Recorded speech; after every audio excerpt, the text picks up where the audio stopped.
ఏపీలో ఖాళీ అయిన 2 ఎమ్మెల్సీ స్థానాలకు ఎన్డీఏ కూటమి అభ్యర్థులు నామినేషన్ దాఖలు చేశారు. Senior politician C Ramachandraiah TDP నుంచి, వి హరిప్రసాద్ జనసేన నుంచి నామినేషన్లు వేశారు.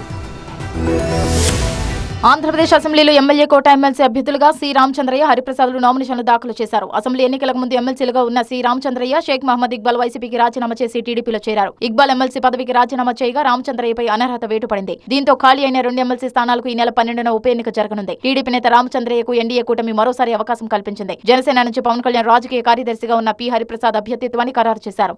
వాళ్ళిద్దరూ ఇవాళ నామినేషన్లు దాఖలు చేశారు. ఎమ్మెల్సీగా మరోసారి బాధ్యతలు అప్పగించినందుకు చంద్రబాబుకు ధన్యవాదాలు తెలిపారు సి రామచంద్రయ్య. కార్యకర్తల సాధక బాధలు తెలిసిన వ్యక్తి చంద్రబాబు అని కొనియాడారు. ఎమ్మెల్సీగా అవకాశం ఇచ్చిన జనసేన అధినేత పవన్ కళ్యాణ్ కి రుణపడి ఉంటానన్నారు పి హరిప్రసాద్. పాత్రికేయుడుగా అనేక సమస్యల మీద పరోక్షంగా పోరాటం చేశానని, ఇప్పుడు ప్రత్యక్షంగా ప్రజా సమస్యలు తెలుసుకొని పరిష్కరించేందుకు కృషి చేస్తానన్నారు హరిప్రసాద్. ఈ ఎమ్మెల్సీ బాధ్యత నా మీద మరింత బరువు బాధ్యతలను పెంచింది. పాత్రికేయుడిగా పరోక్షంగా ఆ సమస్యల పరిష్కారం చేయడానికి ఎన్నాళ్ళు కృషి చేశాను. ప్రత్యక్షంగా సేవ చేయడానికి ఇది ఒక అవకాశంగా భావిస్తున్నాను. ఇతర పార్టీల నుంచి నామినేషన్లు దాఖలు చేయకపోవడంతో సి రామచంద్రయ్య, హరిప్రసాద్ ఎన్నిక ఏకగ్రీవం కానుంది.